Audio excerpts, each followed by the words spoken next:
श्री रामकृष्ण देव के उपदेश वचनामृत पृष्ठ क्रमांक 363 9 दिसंबर 1883। हरि कथा प्रसंग। संध्या हो गई।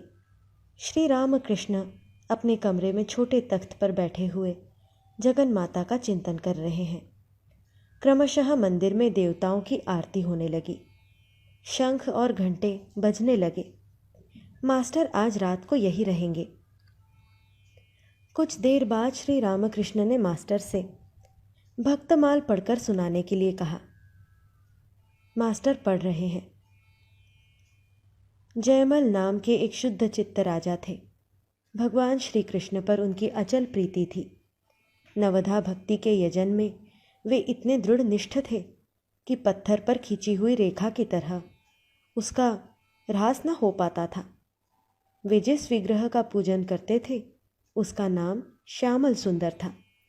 श्यामल सुंदर को छोड़ वे और अन्य किसी देवी देवता को मानो जानते ही न थे। उन्हीं पर उनका चित्त लगा रहता था। सदा दृढ़ नियमों से वे 10 दंड दिन चढ़ते तक उस मूर्ति की पूजा किया करते थे। अपने पूजन में वे इतने दृढ़ निश्चय थे कि चाहे राज्य और धन का नाश हो जाए, चाहे वज्रपात हो, तथापि पूजा के समय किसी दूसरी ओर ध्यान न देते थे। इस बात की खबर उनके एक दूसरे प्रतिस्पर्धी राजा के पास पहुंची। उसने सोचा, यह तो शत्रु को पराजित करने का एक उत्तम उपाय हाथ आया। जिस समय राजा जयमल पूजन के लिए बैठे थे, उसी समय उसने उनके राज्य पर आक्रमण कर युद्ध की घोषणा कर दी। राजा की आज्ञा बिना सेना युद्ध नहीं कर सकती। अतः राजा जयमल की सेना उनकी आज्ञा की राह देखती रही। तब तक शत्रुओं ने उनका किला घेर लिया। तथापि इन्होंने उस समय युद्ध की ओर ध्यान ही नहीं दिया। निरुद्वेग होकर पूजन करते रहे। इनकी माता सिर पटकती हुई पास आकर उच्च स्वर से रोदन करने लगी। विलाप करते हुए उसने कहा कि अब जल्दी उठो, नहीं तो सब कुछ चला जाएगा। तुम तो ऐसे हो कि तुम्हारा इधर ध्यान ही नहीं है। शत्रु चढ़ाया, अब किला तोड़ना ही चाहता है। महाराज जयमल ने कहा, माता तुम क्यों दुख कर रही हो? जिसने यह राजपाट दिया है वह अगर छीन ले तो हमारा इसमें क्या? और अगर वह हमारी रक्षा करे तो वह शक्ति किसमें है जो हमसे ले सके? अतएव हम लोगों का उद्यम तो व्यर्थ ही है। इधर श्यामल सुंदर ने घोड़े पर सवार हो अस्त्र शस्त्र लेकर युद्ध की तैयारी कर दी। अकेले ही भक्त के शत्रुओं का संहार करके घोड़े को अपने मंदिर के पास बांधकर श्यामल सुंदर जहां के तहां हो रहे।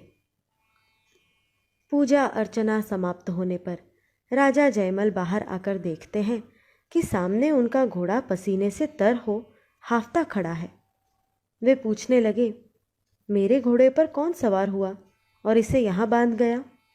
सभी कहने लगे कि यहाँ तो हम कुछ भी नहीं जानते। राजा के मन में संदेह हुआ और यही सोचते हुए वे सेना सहित युद्ध भूमि की ओर बढ़े। जाकर उन्होंने देखा कि सारी शत्रु सेना रणभूमि में लौट रही है। केवल शत्रु पक्ष का राजा भर बचा है। विस्मित होकर राजा जयमल इसका कारण पूछने लगे। इतने में वह प्रतिस्पर्धी राजा उनके समीप आया और हाथ जोड़कर विनती करने लगा। वह बोला, आपके एक सिपाही ने अकेले ही इतना आश्चर्यजनक युद्ध किया कि उनके सामने कोई टिक न सका। वह अवश्य ही त्रिलोक विजयी है। महाराज, मैं आपका धन या राज्य नहीं चाहता, बल्कि आप चलकर मेरा भी राज्य ले लें, परंतु मुझे आप इतना बताइए कि वह सांवला सिपाही कौन था? केवल एक बार दर्शन देकर उसने मेरा मन हर लिया है।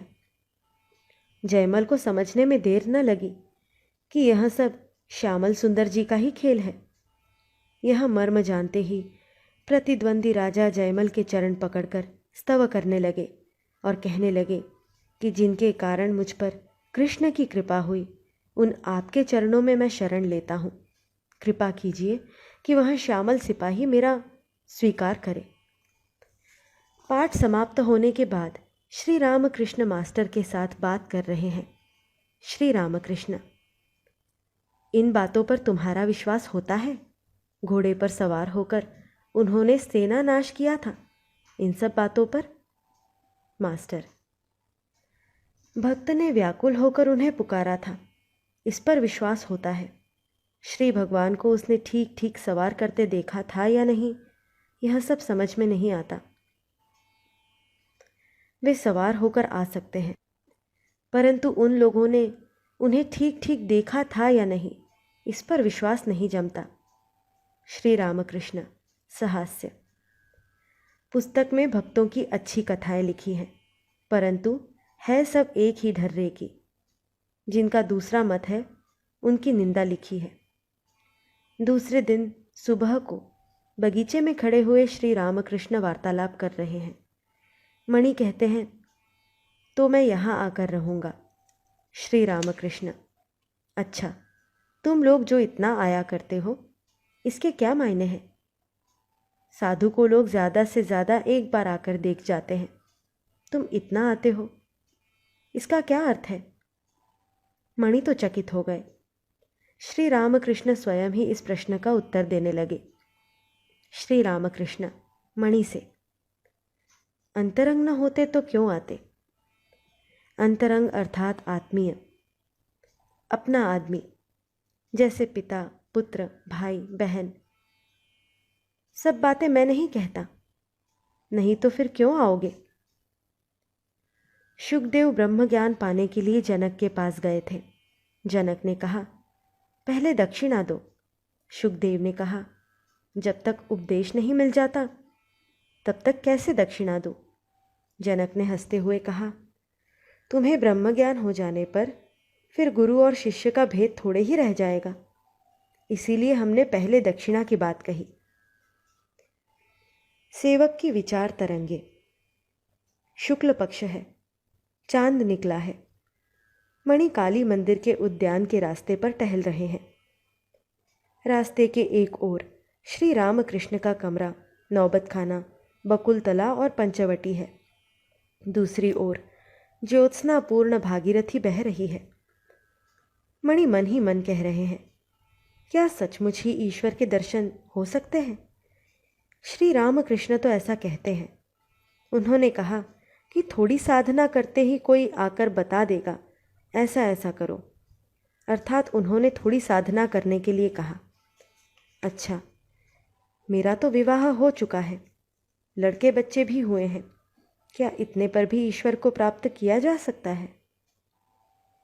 थोड़ा सोचकर, अवश्य ही किया जा सकता है, नहीं तो ये वैसा क्यों कहते?